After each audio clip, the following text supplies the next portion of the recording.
Hi, I'm Will Johnson, also known as Power Nerd Insights. I work as a senior power platform specialist for Vantage 365, and I'd like to welcome you to this Power Nerd presentation. Okay, so welcome everyone to this Friday's learning session. As by way of introduction, my name is Will Johnson, also known as Power Nerd Insights. I am a senior power platform specialist, currently working at Vantage 365, and have around about 4 years' experience with the power platform. This week's session is continuing our PL-200 multi-part series with the Power Apps Offerings Part 2, because last session we did the Power Apps Offerings Part 1 where we covered Canvas apps and model-driven apps. This time we're going to be covering Power Apps Offerings Part 2, this being Power Pages. That's because there is a lot more complexity to Power Pages than there are for Canvas and model-driven apps, and it takes us a bit of time to get around them. So, as always, we do have a bit of an agenda for this session. So the agenda for today is obviously our introduction. That's where we are now. We're going to be covering essentially the basics around what Power Pages is, what the key benefits we have and get from Power Pages, some of the functionality that's in there, and what it gives us over and above kind of our Power Apps, Canvas apps, and model-driven apps. We're then going to look into how we design and configure our Power Pages kind of websites, how we then bring Dataverse data into Power Pages, and then how we secure and deal with access management for those sites as well. And then, as usual, we will get to the discussion section at the end where everybody's welcome to ask questions. Now, one of the very first things we always do is a bit of a rules of engagement. So I always say this, we're all here to learn. We're all here to try to understand the Power Platform a bit better. And so I'm a firm believer in that there is no such thing as a stupid question. I have a 4-year-old daughter. She tests that assumption quite regularly. We have yet to find a stupid question. So if you have a question, please do ask it either in the chat or wait for the discussion session at the end and we can have that conversation there. With that being said, we're going to launch right into the topic. The very first thing we need to understand when it comes to Power Pages is what it actually is. So we need to look at what functionality does it provide us within the Power Platform, what are the key benefits it provides us, and obviously our role as potential functional consultants in terms of what we might need to do with Power Pages. So let's cover off the big question, that top line header. What is Power Pages? Well, essentially Power Pages is Microsoft's low-code platform that's designed for creating secure external facing websites that are able to expose your business data to those outside of your tenant and business while maintaining its level of security and giving them the ability to kind of interact with that. So what we've seen with Canvas and model-driven apps so far is that individuals on the tenant have been able to use Canvas apps and model-driven apps to interact with business data that's held within the tenant. But what we haven't seen so far within the Power Apps offerings is a way to give that to, let's say, another business in terms of business to business interaction, or even give that to a customer and say, hey, we want you to update this bit of Dataverse data for us, or we want you to create new records, or do a number of other things. And that's what Power Pages offers in terms of its functionality. It's a way to expose that data externally. But what is your role in that in terms of looking to be a functional consultant? Well, your role is essentially to be able to build, manage, and optimize a Power Pages kind of solution to enable business users and those external users that we've just talked about to interact with the page and the data and the site as a whole in an effective manner, making sure that the data and the security of the site is maintained. So you're going to be really integral to, in some cases, the build of that Power Pages project, but also in some cases the maintenance or the update of security of that. Now, in terms of what benefits Power Pages provides, because we know that Pro Code Web Dev is a thing, Power Pages provides quite a key benefit in terms of the external data security, but also it is a lot quicker. So we know that standard web dev can take significantly longer than a Power Pages project, and we'll see that today in terms of how quickly we can actually put together an external facing site. And when it comes to the speed of development and deployment for an external facing client site, Power Pages provides that key benefit of rapid deployment of these sites with built-in integration for things like Dataverse data access, being able to call things like Power Automate from there. It has a very strong, robust security model, and alongside that, you can actually put together a Power Pages site with very minimal coding. So, you're not going to have to learn HTML, CSS, and JavaScript to just get a basic site up and running, which is what you would require for web dev. So as we can see there, there's quite a bit in terms of that benefit of rapid deployment, especially if you're already using Dataverse for something like a Canvas app or a model-driven app, or you're already invested in that Microsoft ecosystem and you're already using those licenses. Power Pages can make it so that you can expose that data that may need to be interacted with by external clients to in a quick manner. You're already using Dataverse, so the integration's there. Um, but yeah, that is what Power Pages is designed to do essentially. Build external facing websites. Your job as a functional consultant is to essentially build those websites, make sure they're secure, make sure they're operating as they should, and it offers that speed of development as its key benefit. So, with that being said, let's get on to the fun stuff, as this is always the theoretical side of it. We discuss what the tool is. We then go into how do we actually use it. So the very first thing is design and configuration. So I've got a few bits on the slide here in terms of how we create and manage web pages, how we use templates and customize layouts. But the very first thing we actually need to understand is how do we actually create a Power Page kind of project? And actually, it's relatively simple. So you can see here, I have the Power Pages homepage, as we have with Power Apps and Power Automate. It's at make.power and then pages, obviously in this case. This one has a slight difference. With Power Apps, it's make.powerapps.com. With Power Pages, it's make.powerpages.microsoft.com. But the interface for actually initially creating a site and landing on here is very, very similar to Power Pages in that we have the option to start with a template, we have the option to start with from blank, and we also have the option to create a site with Copilot. Whichever way you choose to do it is kind of down to yourselves. But one thing that's worthwhile noting for the sake of the PL-200 is that we have to understand kind of in what situation we might use which. So I'm going to start with the template element. So when we hit start with the template, the reason why I'm starting here is there are a number of templates that are already in here that will meet certain kind of use cases and scenarios. So you can see here we've got program registration. So let's say that we're looking for a learner management system that allows external users to come in and register for a learning program and be delivered that content. That site, using that template, means that we can actually then very quickly have a well-designed site created that does what we need to do. Um, Again, speeding up and really hitting on that key benefit of kind of sped up delivery and process. We have templates like application processing. Now, if we look at application processing, this is things for applying for, anything from a driving license theory test in the UK, all the way through to applying for, let's say a TV license or something like that. What you will notice with each of these templates is that they do have a little bit of a tag against them. It's worthwhile noting that the cross-industry ones are, as they say, cross-industry. And then we have things like education or government, where it's more focused towards those kind of verticals and those sectors. We do have obviously the option when you hit create from template, the blank page option, which we would have had we hit start from blank. And then obviously, as always, we have the Copilot one up here. We can select some of the standard prompts, hit the button, and what it's going to do is it's going to go away and create that site for us. We provide it a name, we provide it a web address, and then we go from there. So obviously, this is how we initially set up a site. Depending on how you go through this, is then you've then got an option in terms of how you design your site or how you start designing it. So I'm going to jump into a site I already have set up, this World Library site here.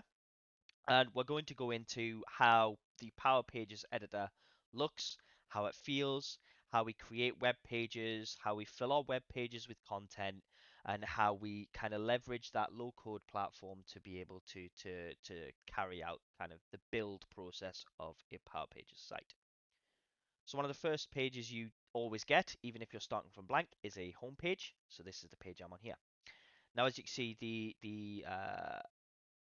the editor for Power Pages is very similar in terms of structure as to what we see in Canvas apps and model-driven apps. So we have a tree view-esque looking menu on the left-hand side. Obviously, in this case, this is kind of changed by pressing on the side panel options here. So we have a side panel option here, which walks us through the different options we have for changing things.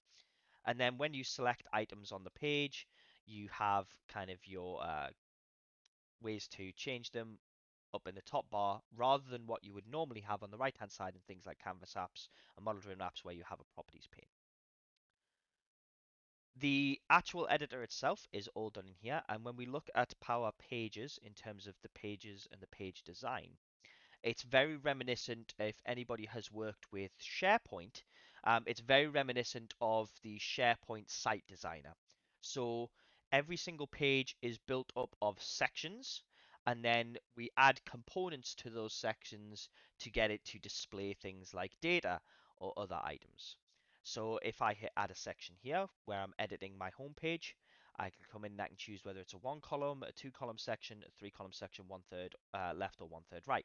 Again, these are the same options as we have in SharePoint Site Designer, hence why I'm saying it's very reminiscent of SharePoint Site Designer.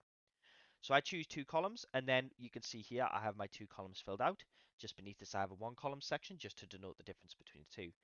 But then I have the option to change the layout or the background of this section. So when we click on the section, we have the option to edit the background. I can choose from a set of brand colors that I've defined somewhere else. We'll get onto how we define those a little bit later. I can change the layout from a two column section to a one column section. So it's worthwhile noting that if you add in a section and you start to design your site and it isn't quite exactly how you want it to look, you can edit that. It's not steadfast. You have the option to change the horizontal and vertical aligning sections, and obviously change some of the layout options in terms of things like the padding, the rotation, and a few other bits as well. But that's all well and good. We can create sections. We actually now want to start filling our site with some content. So we have a few components in here. We have the option for text, button, or image is the standard ones. You then have options for videos, so you can embed videos in there. You can put iframes in there, flex containers in there, and then they've actually got a standard breadcrumb control, which is always very handy to kind of add in that basically shows you where you've gone and then it allows you to be able to navigate back. So again, very similar in terms of how we deal with things in Canvas apps is that we have these kind of drag and drop controls and components in place to be able to just very quickly set things up. Now you'll notice in the components we've got some standard ones and then we've got some options that say connected to data. When we look at the ones that are connected to data, these rely upon a data source specifically. Um, when we look at that data source and when we look at one of the topics we'll cover later, adding that data in, these connected to data ones become a bit different. We also do then have the option for the kind of connected to data bits as well. So when we look at the page structure, essentially we have sections and components, like I said. Those web pages are made up of sections and components. You design your page predominantly by dragging and dropping sections or components onto the screen. However, we do have a little option in the top right over here. So if you're more of a pro code individual and you like to be able to use HTML, CSS, and JavaScript, if you press the edit code option, you've got this Open Visual Studio Code option. It's worthwhile noting that this function is in preview, but it's also worthwhile noting that this is here. You'll get a nice little pop-up saying we want to sign in using Microsoft. We should be able to hit allow, and then it asks us to log in. And then you can see over here, I've got my home page. I've got its JavaScript, CSS files, and HTML files all there. So I have the ability to then edit this HTML. Let's say I want to turn this to HTML, and then what we do, file, we've got the autosave turned on. That's good to know that that's back. And then come back here, hit sync, and then any changes I've made in VS Code will be synced back to my site. So if I scroll down, what I should see, he says, maybe not today then. In terms of how that should work, we should essentially just have this turn up in the actual site itself. But it doesn't look as if that's synced correctly. But that's how it's supposed to work. So we have a few options in terms of kind of creating our page structure, how we edit it. When we look at adding those components and sections in, it's very simplistic. You don't have to configure so many properties and other bits. But obviously, that's just editing one page. A website that we create isn't just a single page, it's going to be multiple pages, so we need to understand how we then add pages. It's very simple. We have the pages option up here, and we hit add page just there.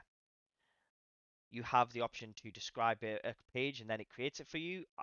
The other option is just to hit the other ways to add a page and then choose a layout. So again, we have the option for standard layouts. These are things that are present in every tenant. But you can also create custom layouts. These are essentially defined by HTML, that's CSS and JavaScript. They're done by someone who is pro code a lot of the time, and then they get brought into the tenant for you to use. And these are essentially reusable layouts that can be spun across kind of any Power Pages project you have in your site. It's worthwhile knowing that these are there because in certain situations you may end up using custom layout. And in certain situations you may be asked a question about, how do we define a custom layout? And this is how we do it.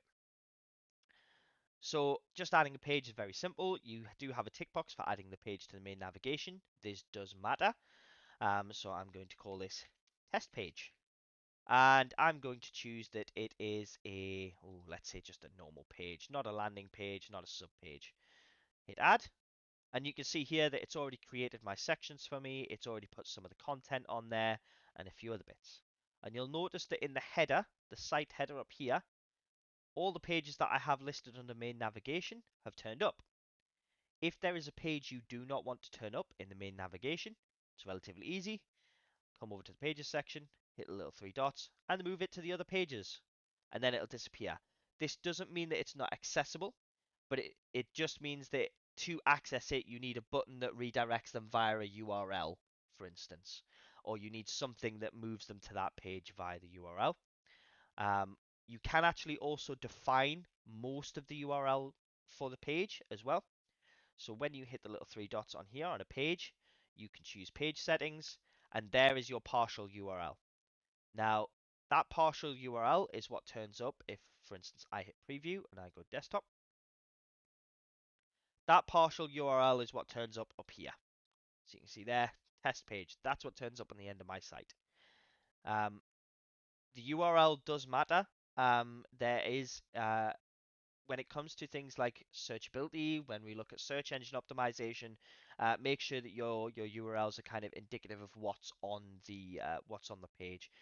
It's useful to note about that. The other options we have in terms of structuring our site are things like making an item a subpage.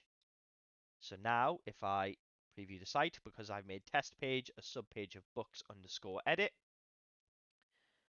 and come in there, and now it's a drop down menu. So we can quite quickly see that we can change how the site header works, how the navigation works, we can adjust our URLs, we can structure our site in a reasonable way that means that, hey, people can navigate around it quite quickly. So, with that being said, if we were to look at obviously how we do the design and configuration, that was a bit of a whistle stop tour, I'm aware, but we have multiple options. But a lot of it lends itself towards that drag and drop interface whereby we pull our web page together, choose a template, whether it be blank, build in our sections, build in our kind of controls, and then from there we basically fill them in with the content. Be that either be done by the HTML, CSS, and JavaScript view in the Visual Studio Code, be that through, the low code interface there. We can move things about and get them to work. And it is worth noting, obviously, when we talk about the key kind of benefit of Power Pages, it's that speed of getting a site created. Selecting your appropriate template from the start for both the pages and for the site itself can really do a big cause a big improvement in terms of the delivery speed. The other options that we have, and I mentioned this briefly when we looked at the site, obviously right now we've got this blue and yellow color theme here. There are other things we can do in terms of the design element of Power Pages. And again, it's very simple. We have a styling option over here on the left-hand side. If we click on that, we have a brand colors palette. We have a set of themes. So if I wanted to just change it and say, hey, I'm happy with just purple, I can click on purple and then it's going to change them all to purple. It's going to do what it needs to do. I hit save. There we go. I don't have to worry too much about it because that's going to change on every single page. So it's been happening as of late. So if I go to pages here, you can see on test page, it's purple. If I come back to home, it's applied it to the whole site. It's changed the site color and the theming and the branding. We can define our own custom colors. So for instance, if I come in here, I'm going to make this a horrific looking dark red, and that's going to change everything around. So we have a central location for us to then decide, what our brand colors are and how we work with them. We do only have in the low code editor the option for 4 brand colors. However, if you're using kind of the Visual Studio Code editor, you can then obviously define extra classes in your CSS, extra theming colors, and kind of expand that out a bit. Again, you can choose the background color as well, so I can set that to gray. What is really useful, and I find this exceptionally useful, is that if we look kind of scrolling down on this, we can look and see kind of what heading 1 would look like, what heading 2 would look like, set the color sizes.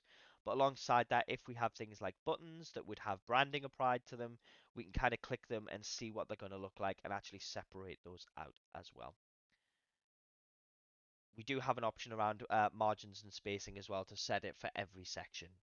But again, this is that design and configuration piece tending itself towards that low code space where we can really speed things up and quite quickly apply something to a whole site. So, with all that being said, that is predominantly the way to design and configure your Power Pages kind of projects. Um,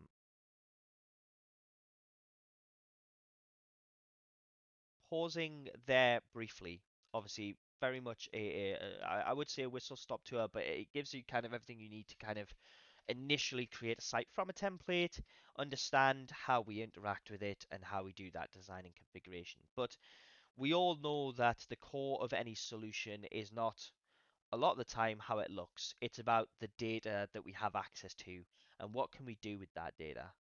Well, from a Power Pages perspective, we then need to know how we work with data in Power Pages. So Power Pages has built-in integration with Dataverse. Okay, um, data is at the heart of any Power Pages site. And the database integration that's there is really good. I find it really easy to add data in, and you'll see how easy it is. But because it's Dataverse, obviously we already have that security layer on there in terms of things like security rules and the ability to granularly define kind of access levels and other bits. But when we were looking at model-driven apps and we were looking at security rules, that was very much tied to an individual's account on the tenant. So we need to understand kind of how we deal with kind of bringing users in and how we connect to that database, and then also how we do the security and access management, which is the next topic. So you'll typically end up using, when we look at Dataverse and how it integrates with Power Pages, you'll typically end up using Dataverse tables to pull information into the site. And you'll be using tables and views that you've configured in Dataverse for if you want to understand, obviously, how to do the tables and views configuration. We do have the model-driven app session as well. but you'll use them to display structured data on the Power Pages site. Um, from a perspective of the functional consultant role, it's crucial for you to be able to configure the connections correctly, understand the security implications of the data you're adding, and ensuring that users only access the data that they're supposed to. And we've talked about this before. But first things first, how do we actually add data into our Power Pages site? Well, you can see here, I've got my site. I've done all the styling. It all looks absolutely brilliant. So I'm going to move away and I'm going to go to the data tab. So you can see I've already got two tables in this site. Let's say I was building this site and I needed to add a new table just for this site. So I hit new table and I can choose new table or new table from external data. Now, this is very similar in terms of when you're creating a new table for a site. This is very similar to how we've created tables when it came to model-driven apps and Dataverse when we did the Dataverse view. So you can see here, if I choose external data, I can choose SharePoint, I can choose SQL Server, Snowflake, Salesforce, all of these. It's worthwhile noting that if you choose create a table from external data, what it's actually going to do is create a virtual table inside of Dataverse for that. So if I choose SharePoint and I'm going to choose a SharePoint site that I have access to, so I'm going to go for dev, and then I'm going to choose, oh, let's say answers. So you see there, that tick box gives you a slight hint to it. Configure table and column names that will be used in Dataverse. So I then do the table configuration, go from there. It's going to create a virtual table in Dataverse, and that's what's going to be pulled into my project. So I showed this for this reason, is that it is always worthwhile noting. While it says create table from external data, it's not going to keep the external data there. It's going to create a virtual table in Dataverse, and that is what's used. Creating just a normal new table, you get the advanced editor where you just create your table and you go from there. Very simple. Now, if we have already created our tables, let's say we were working on a ticket management system, for instance, and we'd already created our internal ticketing system, we'd already created our staff model-driven app. You know, now we've already got all our table structures. Well, how do we add those existing tables to the site?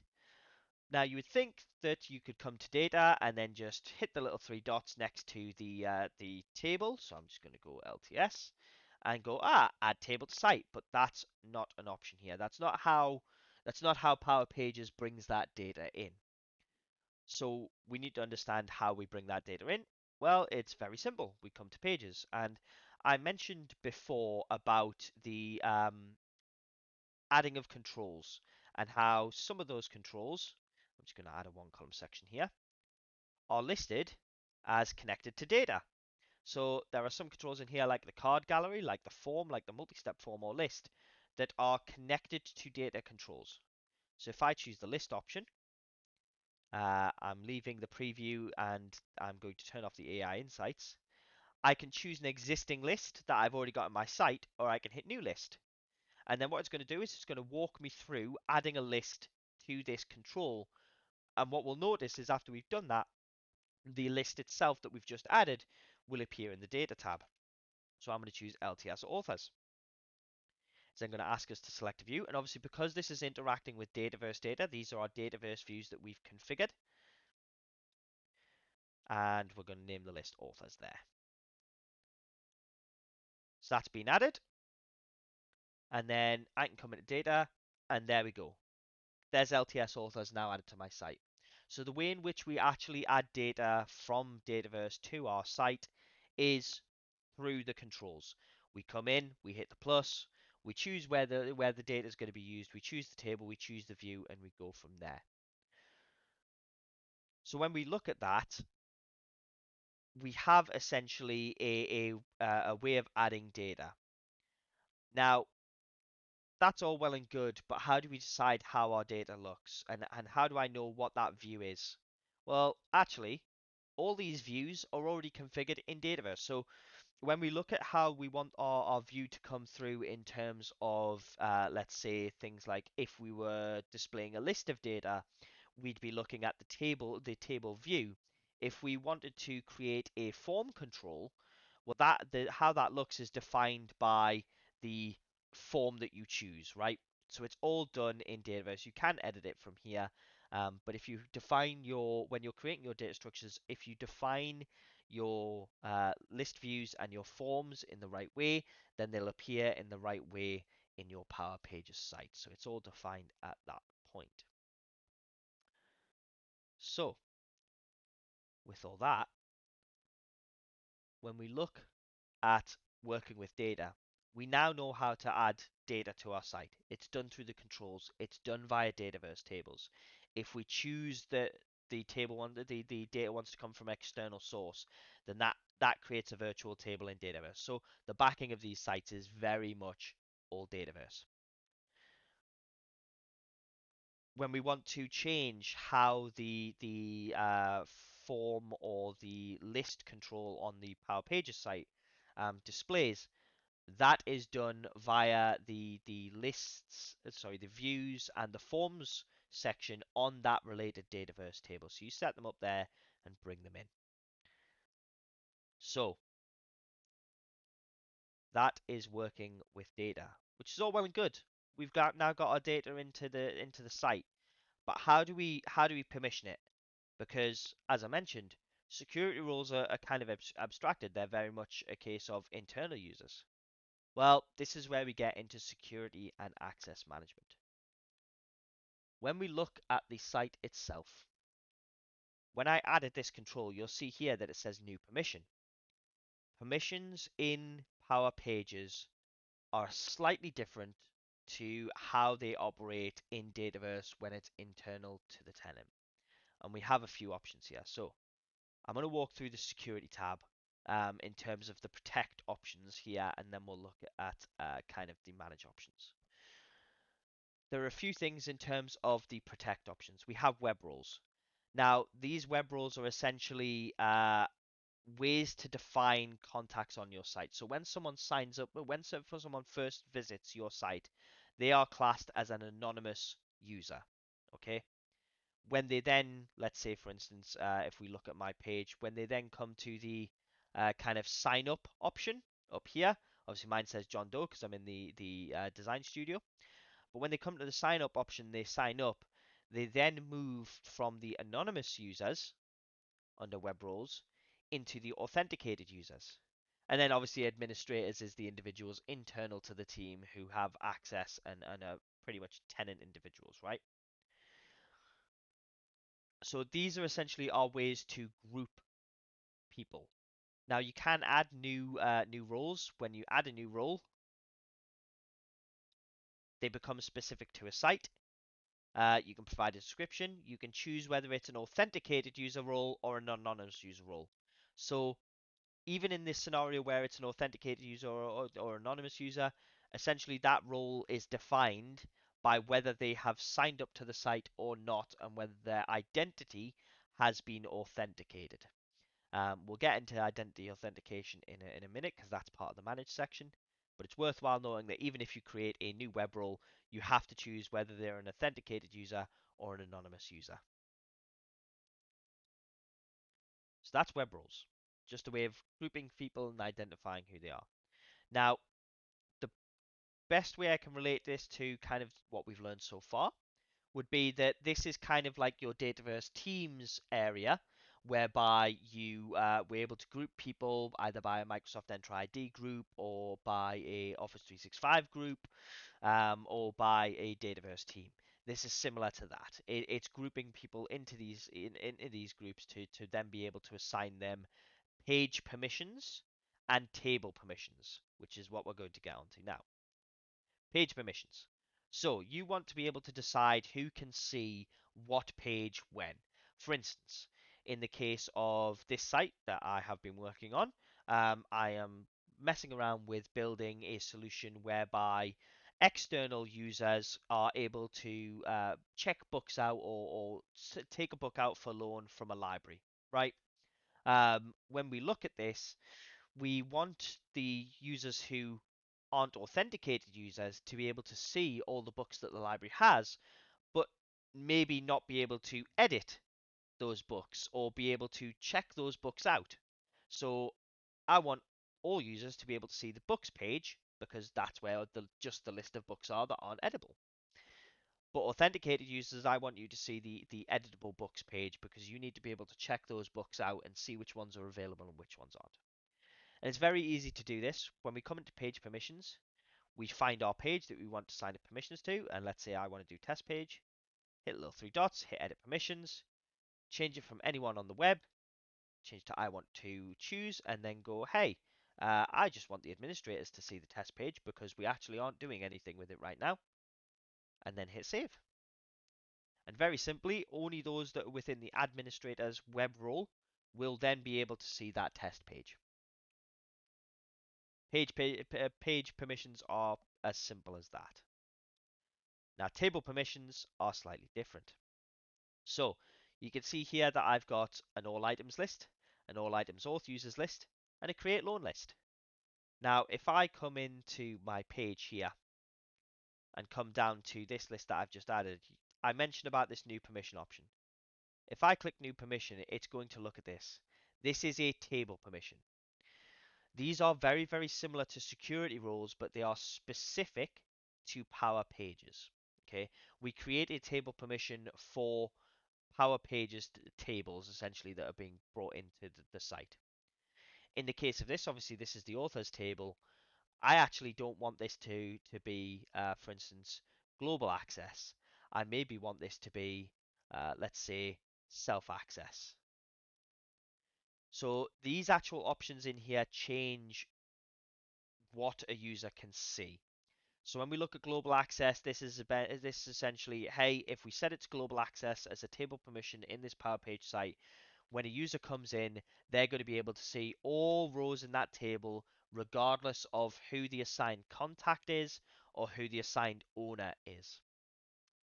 We then have contact access. Now, this is the point where I start to explain that obviously when we looked at Canvas apps and model-driven apps, we talked about record ownership, okay? And that record ownership was defined by a relationship between the table that we had created and the users table. Users that come in, external users that come into a Power Pages site, they don't turn up in the users table. They turn up in a table called contact. Um, when a user creates a record through a Power Page, they are assigned as the contact for that record. So contact access works in a similar way to the user only view, in that if I set this to contact access, if someone external was coming in, they'd only be able to see the rows that they were assigned to. And then we have account access, which is essentially that deals with their signed in user account details. So that's things like that's using the signed in user. Best way to explain this. That's using the person who has an account on the tenant using their credentials to identify it. And then we have self access, which is basically the most minimal form of access. Then we can choose obviously what permissions people have in terms of whether they're able to read, update, create, delete, append, or append to. These follow the same function as the Dataverse security rules one. Now, once I've defined the access type, I can hit add roles, and look, there's my 3 web roles. Well, actually, for this table, I just want administrators to be able to see. Hit save. So what that table permission has just done is basically said, hey, for the authors table, only administrators are allowed to have only administrators will have the ability to read the authors table details that appear on this site. Simple as that. There is the option for a web application firewall as well. This isn't something that is covered in the PL-200, but you can essentially add firewall custom rules and decide kind of who you're going to allow in, who you're not going to allow in, that kind of thing. Mine currently isn't able to work because my admin center has the firewall, web application firewall turned off. So worthwhile noting that this is here. It allows you to restrict access using firewall rules, but to be able to use it, you need to turn it on in the admin center for your site. That is the protect option. This is essentially these web roles, page permissions, table permissions are all about deciding who can see what pages, who can see what data, and what they can do with that data. So the next thing we need to look at is authentication and authorization. This is where we get into the manage section. When we look at the manage section, we have these options for identity providers, site visibility, and advanced settings. Now, advanced settings is in preview, so we're not going to cover that, but we are going to cover identity providers and site visibility because this is very important. So when we look at identity providers, we have essentially a list of things we can enable to allow users to be able to sign up using external services. So you know when you go onto a site and you see, hey, sign in using Google, that's an external identity provider. You can enable that for Power Pages. Um, by default, Microsoft Entra ID and local sign-in, which is basically password and username, are both enabled. You can disable Microsoft Entra ID, you can disable local sign-in, but you should always have at least one identity provider in place. These are what allow people to be able to quickly and actually sign up to your site. So if I come to authentication settings, worthwhile covering this new provider option. You can choose kind of other providers there and you choose kind of the protocols and other bits. This essentially prefer creating third-party identity providers and adding them in, the ones that aren't the default. It's worthwhile knowing that the option is there and it's done in the identity providers section. But a lot of the time, what you'll be queried on and what the PL-200 may cover will be along the lines of these identity providers here, how you do the configuration of that, how you deal with local sign-in versus Microsoft Entra ID, and what the differences are. The other thing to look at is the authentication settings up here. So when you click authentication settings, you have three options there. You have external login.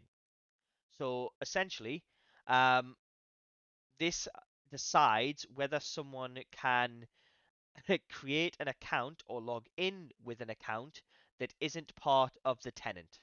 Now, obviously, with the biggest part of Power Pages is that external view. You can turn off external login. What that means is when someone comes in, let's say, obviously, my tenant is wild12g.onmicrosoft.com. If someone tried to create an account with a domain that wasn't in, or an account that wasn't in the tenant already, it would essentially just stop them. Open registration. Now, this essentially creates a sign up registration form. So I can actually show this because I've got open registration turned on. If I hit preview on the site, you can see here I have an existing profile on there, but if I hit sign out, obviously that's page not found because I don't have permission to this site anymore because I'm not an authenticated user. Hit sign in, and here we go. I can turn around and go, I can sign in with Microsoft Entra ID, or I can choose register. This register option is the essentially the open registration area where someone can put in their email, username, password, and then confirm the password. They register, they get an account, and then they get added to your contacts table. So when we look at obviously the security in terms of identity providers and authentication settings, that open registration is there. Be aware it is on by default. And then this very last one, which is off by default, requires a unique email. So this is essentially turned off. If you turn it on, it means that someone can't register with the same email twice. Obviously, we see that quite often. But these options are worthwhile noting that they are there. Power Pages kind of configuration in terms of the identity providers and enabling and disabling these is relatively easy. Cool. So that is identity providers and how we deal with identifying users or enabling them to log in. Site visibility.